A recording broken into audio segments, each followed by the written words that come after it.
Chapter 1. Maggie.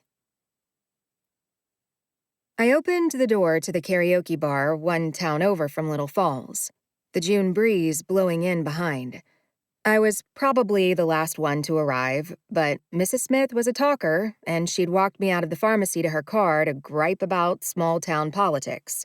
Dispensing medications was my first job, and listening to the people in my town was my second. "Ah!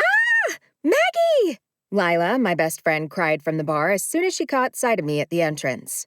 "I love you for closing up early," she said when she reached me. With her glossy black hair cascading over her shoulders, she looked like she belonged in a commercial for hair products. "Like I'd miss this," I grinned and enveloped Lila in a hug. "Besides, I gave my customers lots of notice. It's your birthday. Welcome to the Dirty 30s. Is there anyone in Little Falls who doesn't know it's your big day?" Once I learned they'd planned an open mic night instead of singing karaoke, the decision to attend was easier. Not that I would have said no, even if Lila signed me up for a solo performance. Earplugs might have been a necessity for everyone else, though. Neither of us could carry a tune if our lives depended on it, but Lila loved to marvel at the talent of others. I suffered through her addiction to pop star wannabe television shows like The Voice and American Idol, because there was no friend in the world I loved more than Lila Wang.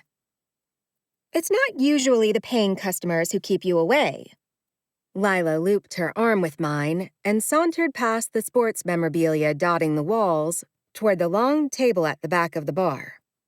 Her table was closest to the stage, of course. "It's those customers who come into your pharmacy looking for the mayor who are the real-time suck." "You enjoy my mayor status." I gave Lila a sideways glance. "It helps while we're in the urban renewal meetings and we function like one brain." I tapped Lila's temple. "There's still no one registered to run against you?"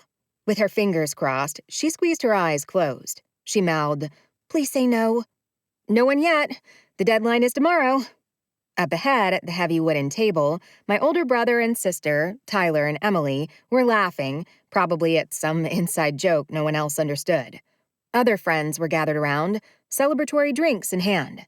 "4 more years, baby!" Lila released me and threw up her hands. "Did you tell anyone else yet?" I glanced around, hoping no one heard Lila's enthusiastic cheer. While the likelihood of someone springing up at the last minute to run against me was slim, I didn't like to make proclamations until I was sure they'd come true. "Tomorrow night," I said, "when it's definite." "Anyone with eyes knows what a great job you've been doing for our town. In 4 years, you've managed to revitalize the downtown core." A small smile rose at her claim. It was true, sort of.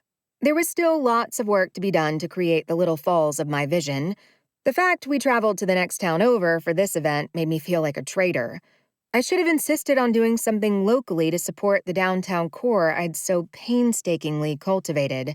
But our small town of 4,000 hadn't quite established a nightlife. And I'd never been able to say no to Lila.